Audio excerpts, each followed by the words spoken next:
நாடு முழுவதும் பிறந்த நாள் கொண்டாடப்பட்டது.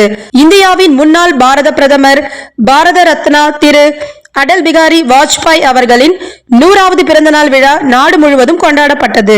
இந்த நிலையில் சென்னையில் பாரதிய ஜனதா கட்சியின் மத்திய சென்னை மேற்கு மாவட்ட தலைவரும் மக்களின் செல்வன் திரு என் தனசேகர் அவர்களின் ஆணைப்படி சென்னையில் 12 இடங்களில் பாரத ரத்னா திரு அடல் பிகாரி வாஜ்பாய் அவர்களின் படத்திற்கு மாலை தூவி மரியாதை செய்து பின்பு பொதுமக்களுக்கு இனிப்பு வழங்கி பாரதிய ஜனதா கட்சியின் நிர்வாகிகள் மிக சிறப்பாக கொண்டாடினார்கள்.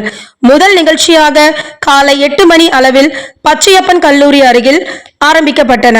இந்த நிகழ்ச்சியில் மாநில செயலாளர் தொழில் வளர்ச்சி பிரிவு திரு சி செந்தில்குமார் அவர்கள், அமைப்பு சாரா மாவட்ட தலைவர் திரு இ முருகன் அவர்கள், தமிழ் வளர்ச்சி பிரிவு மாவட்ட தலைவர் திரு எஸ் காமேஸ்வரன் அவர்கள், சுற்றுச்சூழல் பிரிவு மாவட்ட தலைவர் திரு எஸ் ஜீவராஜ் அவர்கள், தொழில் வளர்ச்சி பிரிவு மாவட்ட செயலாளர் திரு ஜே ஆர் ஜெயலட்சுமி அவர்கள், மாவட்ட பொதுச் செயலாளரும் ஐயா மகால் உரிமையாளர் திரு ஸ்ரீகாந்த் அவர்கள், சமூக சேவகர் அண்ணா நகர் திரு ஆன்மீக செம்மல் ஆர் கே சிவகுமார் அவர்கள் மற்றும் மாநில மாவட்ட நிர்வாகிகள் பலர் கலந்து கொண்டு விழாவை சிறப்பித்தனர். இதேபோல் 10 இடங்களில் டிபி சத்திரம் மெயின் ரோடு, டிபி சத்திரம் போலீஸ் பூத் அருகில், சுந்தர் அவர்களின் கடை அருகில், சட்டநாயகன் தெரு, அண்ணா நகர் ஆர்ச் அருகில், பாஞ்சாலி அம்மன் கோவில் அருகில், Perambur Srinivasa MMDA main road, joint office junction, Gangadheeswarar கோவில் அருகில் மற்றும் ஜெண்டா மரம் அருகில் ஆகிய இடங்களில் உற்சாகமாக கொண்டாடினார்கள்.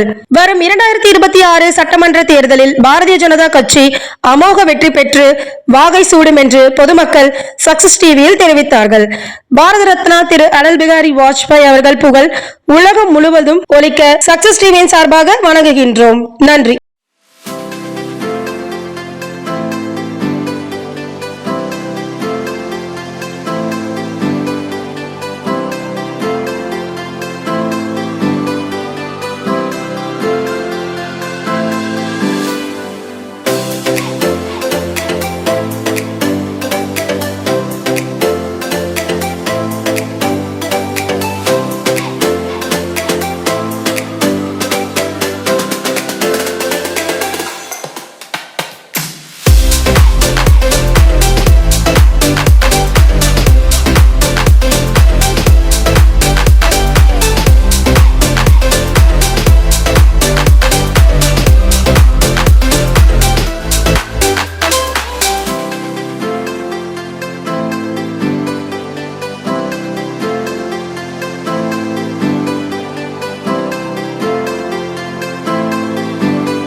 சால்வையை எண்ணிக்கிட்டே பொதுக்கூட்டத்தில் பேசியிருக்காருன்னு சொன்னால் சாதாரண விஷயம் இல்லை.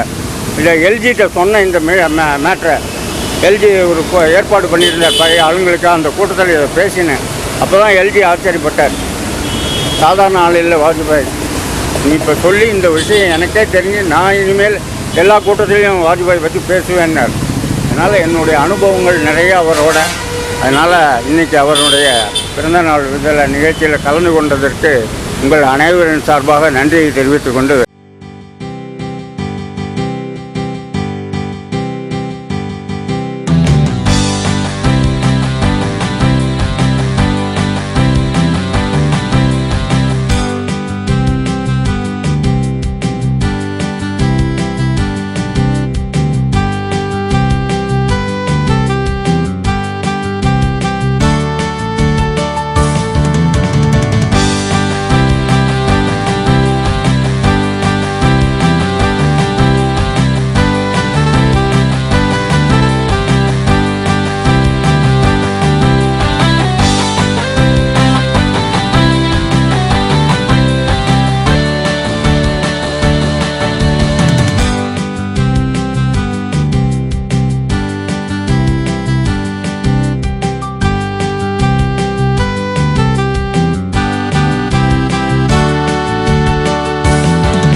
தங்க நாற்கரை சாலை தந்த தங்க மகன் அடல் பிகாரி வாஜ்பாய் அவருடைய 100வது பிறந்தநாள் விழா கொண்டாடி கொண்டிருக்கிறோம்.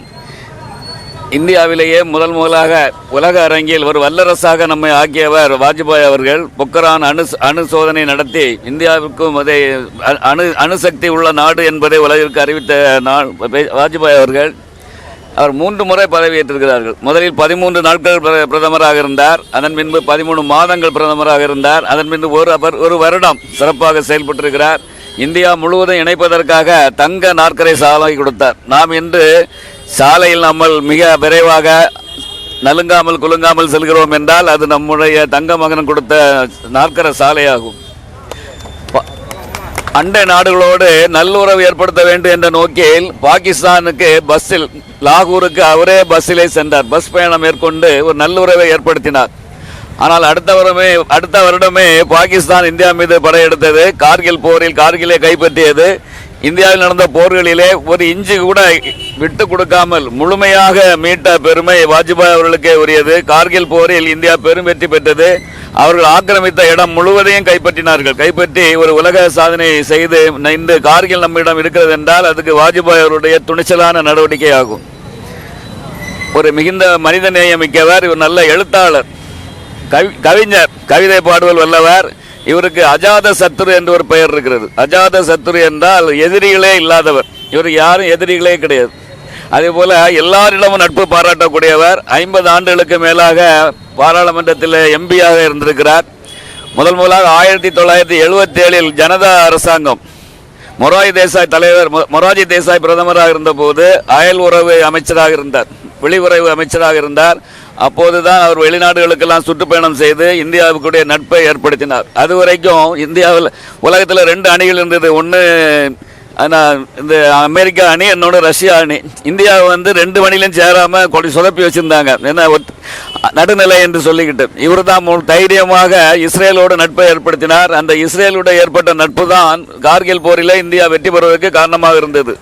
எது இந்தியாவுக்கு நன்மையோ அதை நான் செய்வேன் என்று துணிச்சலாக சொன்ன பிரதமர் நமது வாஜ்பாய் அவர்கள். வாஜ்பாய் அவர்களுடைய அந்த 18 கூட்டணி கட்சிகளை திறம்பட நிர்வகித்து 5 வருடங்கள் ஆட்சி செலுத்தியிருக்கிறார். ஆனால் தான் அவரை ஒரு நல்லாட்சி நாயகர், என்ன அட்மினிஸ்ட்ரேஷன் சிறந்த நிர்வாகி என்ற பட்ட பெயர் இட்டிருக்கிறார்.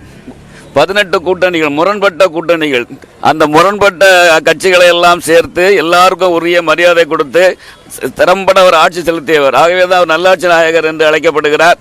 அவருடைய முதல் கொள்கையே அனைவரிடம் இணக்கமாக இருப்பது. அண்டை நாடுகளுடனும் மக்களுடனும் எல்லாரையும் சேர்த்து ஒருங்கிணைத்து வளர்ச்சி ஏற்படுத்துவது. அதை தான் மோடி ஐயா மேற்கொண்டு வருகிறார்கள். நாம் நம்முடைய வாஜ்பாய் காட்டிய வழியில் நின்று நாம் அனைவரும் ஒற்றுமையுடன் நம்முடைய தேசத்து உயர்வுக்காக பாடுபட வேண்டும் என்று கேட்டுக்கொள்கிறேன். நன்றி.